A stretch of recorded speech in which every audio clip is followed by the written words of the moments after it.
Chapter 6. A discussion about the Sabbath.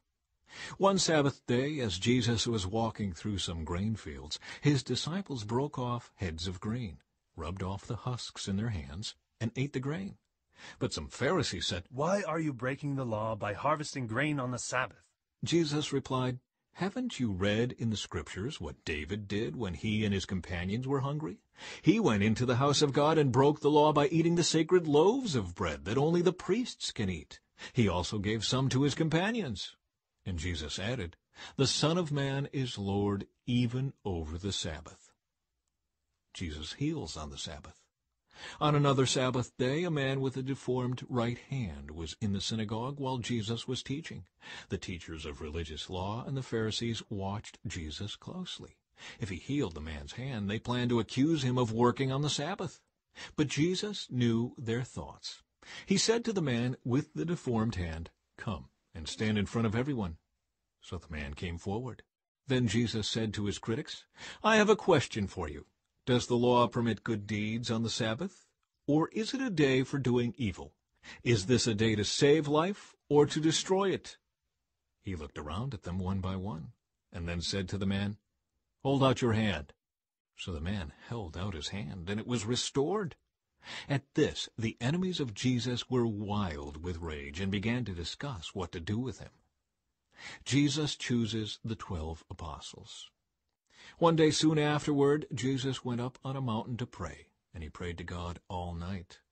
At daybreak he called together all of his disciples and chose 12 of them to be apostles.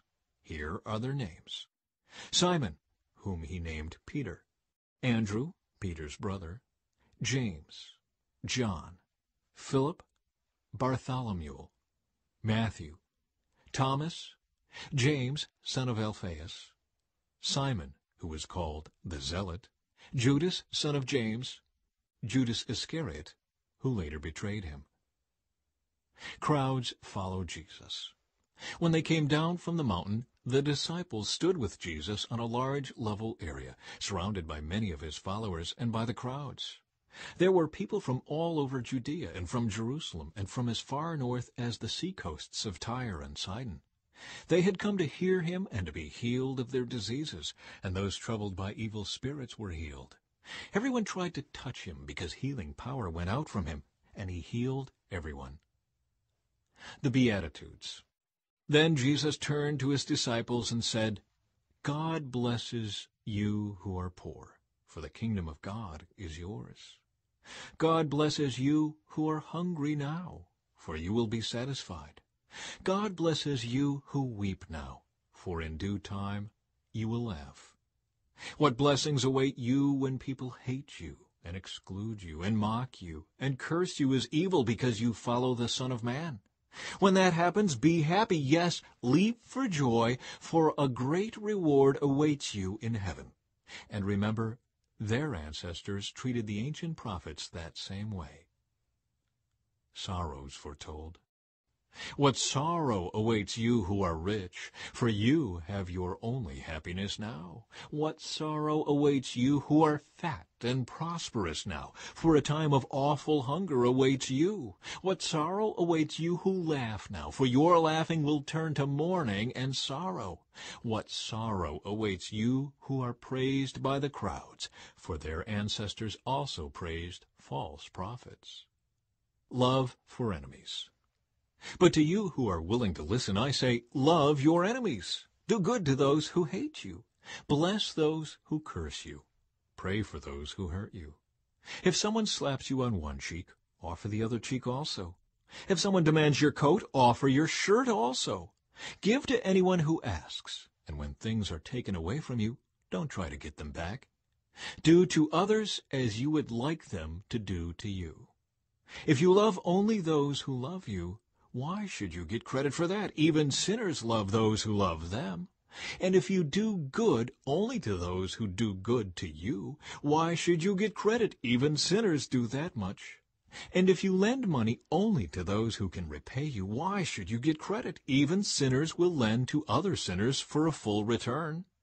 Love your enemies. Do good to them. Lend to them without expecting to be repaid. Then your reward from heaven will be very great, and you will truly be acting as children of the Most High, for he is kind to those who are unthankful and wicked. You must be compassionate, just as your Father is compassionate. Do not judge others. Do not judge others, and you will not be judged. Do not condemn others, or it will all come back against you. Forgive others, and you will be forgiven.